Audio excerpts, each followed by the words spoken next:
Voice of امریکہ اردو کی weekly high lights کے ساتھ میں ہوں کاشف آوان۔ آج کے پوڈ کاسٹ میں آپ سنیں گے بالی ووڈ اسٹار شاہ رخ خان کے صاحبزادے آریان خان کی منشیات کیس میں گرفتاری پر کئی حلقوں کی تنقید۔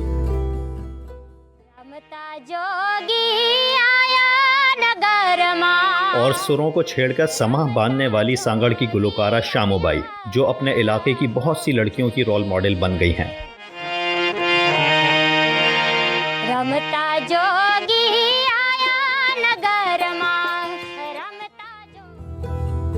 آپ سن رہے ہیں وائس آف امریکہ اردو کا پوڈ کاسٹ۔ منشیات کیس میں گرفتار بالی ووڈ اسٹار شاہ رخ خان کے صاحبزادے آریان خان کی حراست بھارت میں سیاسی تنازع کی صورت اختیار کر گئی ہے۔ مزید تفصیل بھارت سے سہیل انجم کی رپورٹ میں۔ بالی ووڈ اداکار شاہ رخ خان کے بیٹے آریان خان کی منشیات کے ایک معاملے میں گرفتاری کا معاملہ طول پکڑتا جا رہا ہے۔ گو کہ اس سلسلے میں عدالتی کارروائی جاری ہے، لیکن اب ایسا لگتا ہے کہ اس نے سیاسی رنگ اختیار کر لیا ہے۔ ریاست مہاراشٹر کے حکمراں محاذ میں شامل نیشنلسٹ کانگریس پارٹی کے رہنما نواب ملک الزام عائد کرتے ہیں کہ ممبئی کے ساحل پر کروز جہاز پر جو چھاپا مارا گیا تھا وہ مصنوعی تھا۔ ان کے مطابق چھاپے کے دوران 2 ایسے افراد بھی تھے جن کا انسداد منشیات بیورو NCB سے کوئی تعلق نہیں۔ ان کا کہنا ہے کہ ان میں سے ایک کا تعلق BJP سے ہے اور دوسرا ایک مفرور ملزم ہے۔ انہوں نے NCB پر BJP کے اشارے پر کام کرنے کا الزام بھی عائد کیا۔ آریان خان کو ہر باز مرچنٹ کو گھسیٹتے ہوئے لے جا رہے ہیں، جو NCB کے قانون کا پوری طرح سے وائلیشن ہے۔ وہ کہہ رہے ہیں قانون کے دائرے میں ہم نے کام کیا۔ پترکار پوچھتے ہیں کہ جواب دیجئے، کہتے ہیں جس کو جواب چاہیے کورٹ میں جائے۔ جو BJP بھاشا بولتی ہے وہ NCB کے ادھیکاری بھاشا بول رہے ہیں۔ NCB اس الزام کی تردید کرتا ہے اور مذکورہ دونوں افراد کو اپنے جاسوس بتاتا ہے۔ BJP کے بعد رہنما نواب ملک کے الزام پر سوال اٹھاتے ہیں اور پوچھتے ہیں کہ وہ حکومت کے ترجمان ہیں یا ڈرگ مافیا کے۔ ادھر متعدد سیاستدانوں اور بالی ووڈ شخصیات نے شاہ رخ خان کی حمایت کی ہے۔ اصل اپوزیشن جماعت کانگریس پارٹی کے رکن پارلیمنٹ ادھیر رنجن چودھری اور راشٹریہ جنتا دل کے رکن پارلیمنٹ منوج جھا آریان خان کے معاملے کا موازنہ لکھیم پور میں کسانوں کی ہلاکت کے واقعہ سے کرتے ہیں اور پوچھتے ہیں کہ دونوں معاملات میں ایک جیسی کارروائی کیوں نہیں ہو رہی۔ PDP رہنما محبوبہ مفتی کہتی ہیں کہ آریان خان کو اس لیے ہدف بنایا گیا کہ ان کی عرفیت خان ہے، جبکہ سرکردہ بالی ووڈ اداکار شتروگھن سنہا کہتے ہیں کہ آریان خان کو شاہ رخ خان کی وجہ سے نشانہ بنایا جا رہا ہے۔ یاد رہے کہ NCB کے اہلکاروں نے 2 اکتوبر کو ممبئی کے ساحل پر کروز جہاز پر چھاپا مارا تھا اور آریان خان سمیت متعدد افراد کو گرفتار کر لیا تھا۔ سپریم کورٹ کے سینئر وکیل اسد علوی کہتے ہیں کہ انسداد منشیات کے قانون NDPS کی دفعہ 37 کے مطابق اگر کسی کے پاس سے مخصوص مقدار میں منشیات برآمد ہوتی ہیں اور ان کا تجارتی مقصد ثابت ہوتا ہے تو ملزم کی ضمانت نہیں ہوتی۔ اگر انہوں نے کیس یہ بھی بنایا ہے کہ یہ جو ہے کامرشل کوانٹٹی ہے یا یہ ڈرگ ٹریفکنگ کا پورا ریکٹ ہے تو پورا اسکیم، تو اس میں پھر ایک سیکشن 37 NDPS ایکٹ ہے وہ اس پہ اپلیکیبل ہوتا ہے۔ اچھا، اور پھر اس میں بیل نہیں ہوتی۔ ادھر NCB کے زونل ڈائریکٹر سمیر وانکھیڑے نے ممبئی پولیس میں یہ شکایت درج کرائی ہے کہ بعض پولیس اہلکار سادہ لباس میں ان لوگوں کی نگرانی کر رہے ہیں۔ دیکھنا یہ ہے کہ یہ معاملہ مزید طول پکڑتا ہے یا دب جاتا ہے۔ سہیل انجم، وائس آف امریکہ، نئی دہلی۔ کرکٹ کے شائقین کو T20 ورلڈ کپ کا بے صبری سے انتظار ہے، لیکن اس سے قبل کرکٹ کے مداح اپنے من پسند کھلاڑیوں کو وارم اپ میچز میں ایکشن میں دیکھ سکیں گے۔ سنیے عدیل احمد کی یہ رپورٹ۔ T20 ورلڈ کپ کے منتظر شائقین کے لیے انتظار کی گھڑیاں ختم۔ کرکٹ لورز اپنے ستاروں کو ایکشن میں دیکھ سکیں گے، لیکن وارم اپ میچز میں۔ ICC نے منگل کو T20 ورلڈ کپ سے قبل وارم اپ میچز کے شیڈیول کا اعلان کیا ہے، جس کے مطابق ہر ٹیم 2 میچ کھیلے گی۔ T20 ورلڈ کپ کے لیے مجموعی طور پر 16 ٹیمیں میدان میں ہیں، جن میں سے 8 ٹیمیں پہلے ہی کوالیفائی کر چکی ہیں اور 8 ٹیمیں کوالیفائنگ میچز کھیلیں گی۔ کوالیفائنگ ٹیموں کے گروپ میں شامل سری لنکا نے منگل کو کھیلے جانے والے وارم اپ میچ میں بنگلہ دیش کو 4 وکٹوں سے شکست دے دی۔ اسی طرح آئرلینڈ نے پاپیوا نیو گنی، اسکاٹ لینڈ نے نیدرلینڈ اور عمان نے نمیبیا کو شکست دے دی ہے۔ T20 ورلڈ کپ کے لیے پہلے سے کوالیفائی کرنے والی ٹیموں کے درمیان وارم اپ میچز 18 سے 20 اکتوبر تک کھیلے جائیں گے۔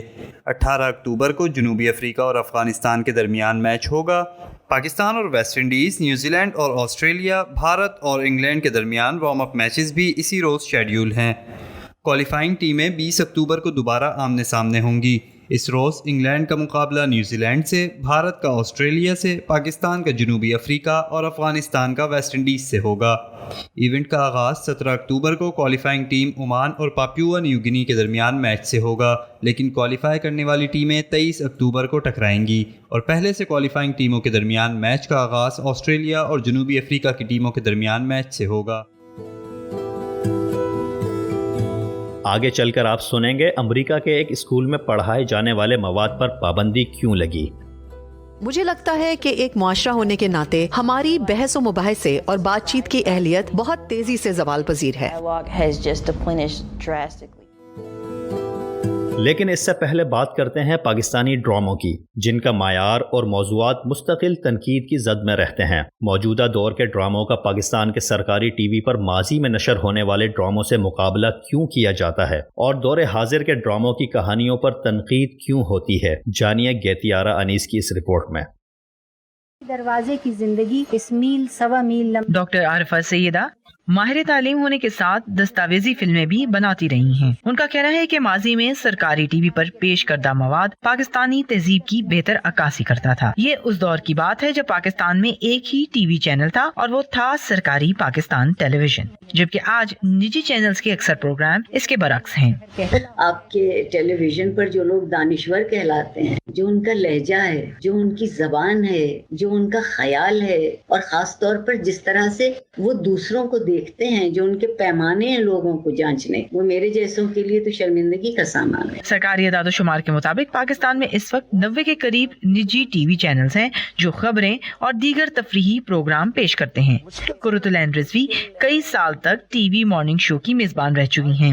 کانٹینٹ کے ساتھ ساتھ جس چیز کی میں بہت زیادہ کمی محسوس کرتی ہوں وہ ایک لہجہ ہے، ایک انداز گفتگو ہے، چیخنا چلانا۔ پروگرامز میں دیکھتی ہوں کہ جو کمپیئر ہیں وہ مہمان بلائے اس کو بولنے ہی نہیں دے رہے، خود بول رہے ہیں اور اس پر حاوی ہو رہے ہیں۔ تو آپ کا یہ کام تو نہیں ہے، گرومنگ نہیں ہے، بالکل بھی ٹریننگ نہیں ہو رہی ہے، سیکھ نہیں رہے، سیکھنا چاہ نہیں رہے۔ یہ معیار تو اونر نے سیٹ کرنا ہے نا، یہ جب تک اونرز نہیں کریں گے، جو چینلز کے مالکان ہیں ان کو اس میں انیشیٹو لینا ہوگا۔ ماضی میں پی ٹی وی کے ڈرامے پاکستان کے علاوہ دیگر جنوب ایشیائی ملکوں میں بھی شوق سے دیکھے جاتے تھے۔ موجودہ ٹی وی پر تنقید کرنے والوں کا کہنا ہے کہ معیار میں کمی کی ایک بڑی وجہ اچھے مصنفوں اور ہدایت کاروں کی تعداد میں کمی اور موضوعات میں یکسانیت ہے۔ شیلا شکور ہم ٹیلی ویژن میں پروڈکشنز کی ایم ڈی ہیں۔ ان کا کہنا ہے کہ آج پیش کیے جانے والے مواد میں ویرائٹی ہے اور ان کی پروڈکشن کا معیار بھی بہتر ہے۔ وہ یہ بھی کہتی ہیں کہ سوشل میڈیا کے پھیلاؤ کی وجہ سے ان کے لیے یہ ضروری ہو چکا ہے کہ آڈینس کی پسند کو بھی مد نظر رکھا جائے۔ میرے خیال میں تو ایسے ڈرامے جن کا جو سوشل ایشوز پہ بن رہے ہیں یا ایسے شوز جن کو ہم کوئی نہ کوئی اپنی سوسائٹی کے کوئی ایشو کو لے کر دکھا رہے ہیں، ایسے ڈراموں کی کوالٹی بہت اچھی ہوئی ہے اور لوگوں نے اس کو باہر پسند بھی کیا ہے۔ اگر آپ دیکھیں تو ذرا سی بھی کسی چینل کی طرف سے یا کسی ڈرامے کی طرف سے ذرا سی بھی کوئی ایسی چیز جو ہمارے ویورز کو ناپسند ہوتی ہے تو وہ اپنی رائے کا فوراً اظہار کر دیتے ہیں۔ تو ہمیں تو ویسے بھی ان دونوں چیزوں کو درمیان میں لے کے چلنا پڑتا ہے، چاہے وہ نیوز چینلز ہوں، چاہے وہ انٹرٹینمنٹ کا ڈرامے کی سائیڈ ہو۔ ادھر ناقدین کا کہنا ہے کہ اگر صرف وہ مواد پیش کیا جاتا رہا جو زیادہ ریٹنگ لائے اور عوامی ڈیمانڈ کو ہی پورا کرے تو اس میں ذہن سازی کا پہلو نظر انداز ہو جائے گا۔ گیتیارہ انیس، وائس آف امریکہ۔ آپ سن رہے ہیں وائس آف امریکہ اردو کا پوڈ کاسٹ۔ امریکی طلبہ کی کوششوں کی بدولت ریاست پینسلوینیا کے شہر یارک کے اسکول نے گزشتہ برس کئی کتابوں پر پابندی لگا دی تھی۔ ان کتابوں میں نوبل انعام یافتہ پاکستانی ملالہ یوسفزئی کی 3 کتابیں بھی شامل تھیں۔ اسکول کے طلبہ کی کوششوں سے اب یہ پابندی اٹھا لی گئی ہے۔ اس پابندی اور طلبہ کی تحریک کے بارے میں جانتے ہیں نخبت ملک سے۔ وہ فیئر نہیں رہا, وہ ڈر نہیں رہا, اب یہ اینگر ہے اور یہ میں ناراض ہوں اور مجھے کرنا ہے کچھ اس کے بارے میں. 17 سالہ ایدھا گپتا اپنے ہائی اسکول میں نسلی تعصب کے خلاف بنائی گئی یونین کی پہلی صدر ہیں. پینتھر اینٹی ریسسٹ یونین جو گزشتہ سال ملک بھر میں نسلی تعصب کے خلاف ہونے والے احتجاج کے نتیجے میں قائم کی گئی, اور اب یہ union central York school board of directors کی طرف سے پچھلے سال مخصوص تعلیمی مواد پر لگائی گئی پابندی کو چیلنج کر رہی ہے.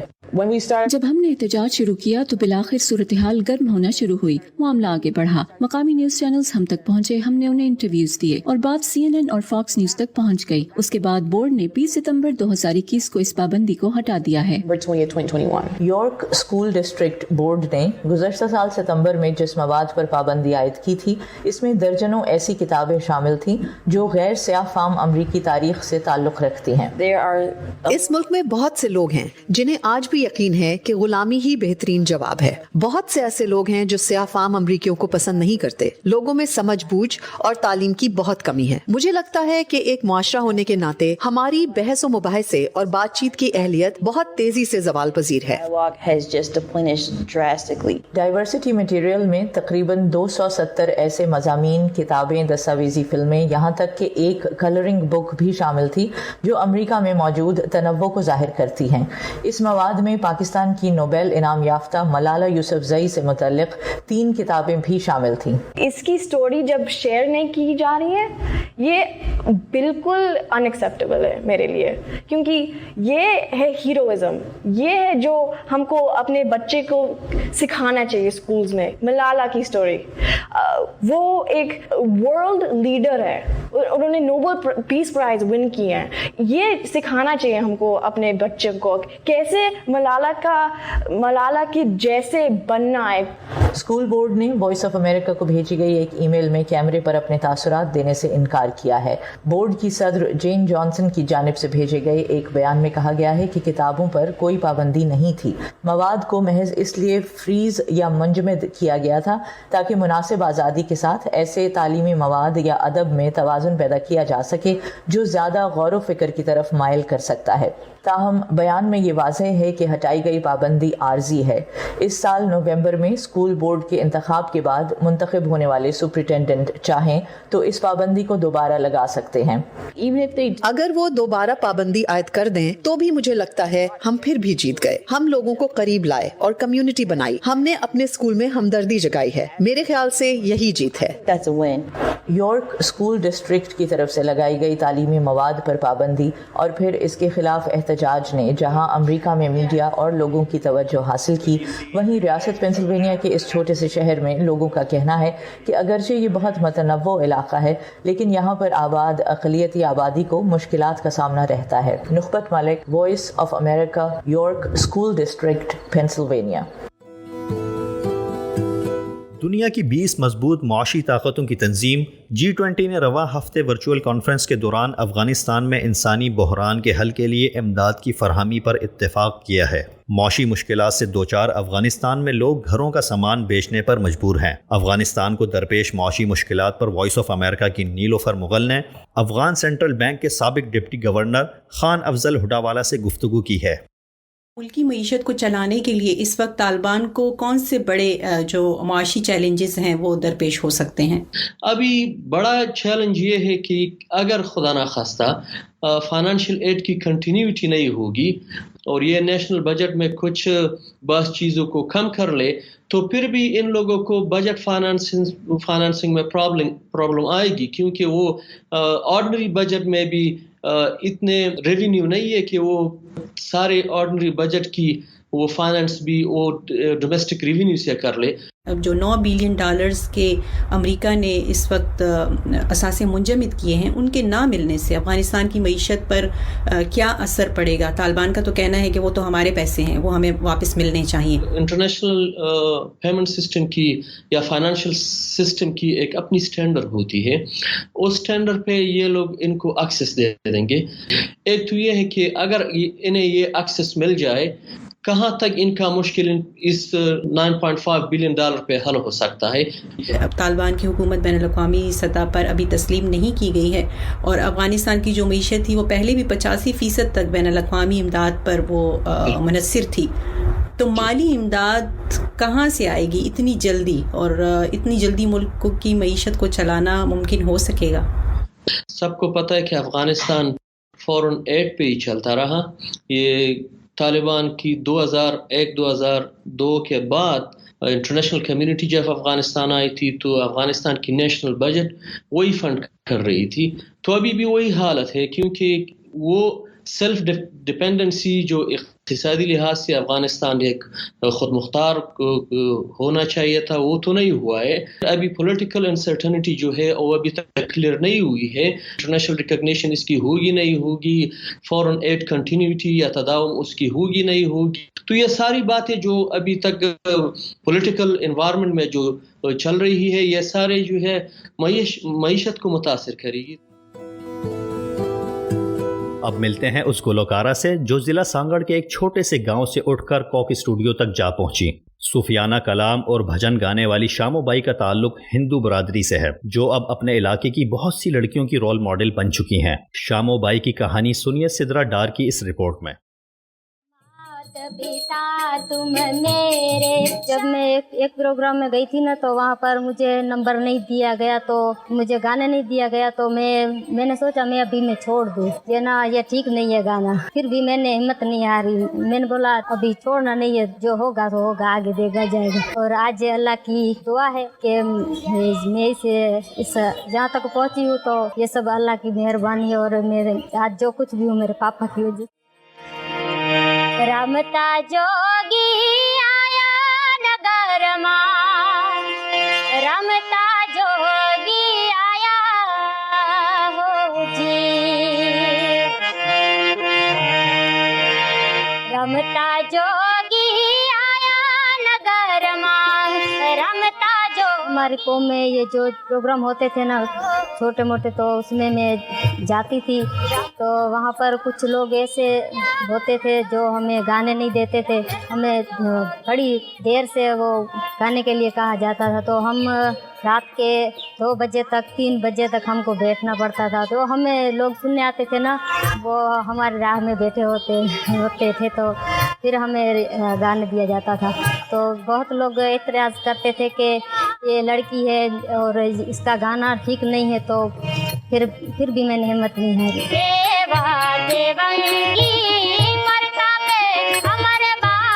ہماری قوم میں تقریباً 70% جو لوگ ایسے تھے تو وہ نہیں چاہتے تھے کہ یہ گائے.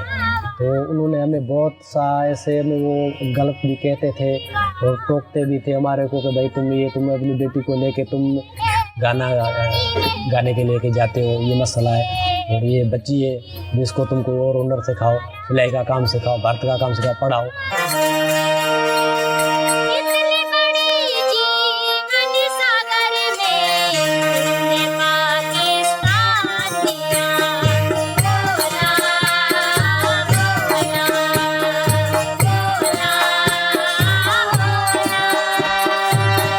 طریقے سے میں گاتی ہوں تو اس طریقے سے میرے پیچھے اور بھی لڑکیاں لڑکے وہ گانا سیکھے اور آگے بڑھے، گائے. یہی میرا خیال ہے، وہ بھی سیکھے، محنت کرے.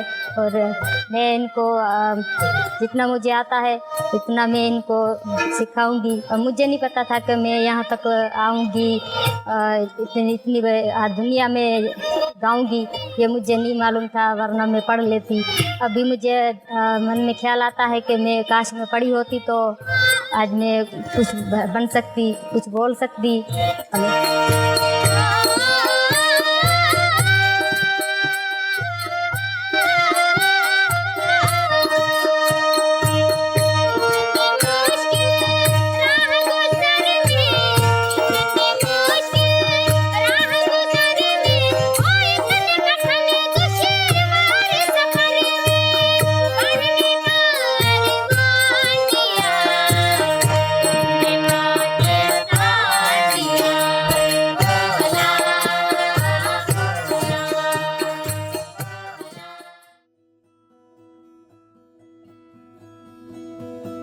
شامو بائی کی اس مدھر آواز کے ساتھ ہی VOA اردو کی ویکلی ہائی لائٹس اختتام کو پہنچی۔ اس شو کو ایڈٹ کیا تھا سنبل کامران نے اور اس کے پروڈیوسر تھے عمیر بن ریاض۔ آپ اس شو کے بارے میں اپنی رائے کا اظہار کر سکتے ہیں ہمارے سوشل میڈیا پیجز پر۔ تازہ ترین خبروں کے لیے وزٹ کیجیے ہماری ویب سائٹ اور سبسکرائب کیجیے VOA اردو کا پوڈ کاسٹ۔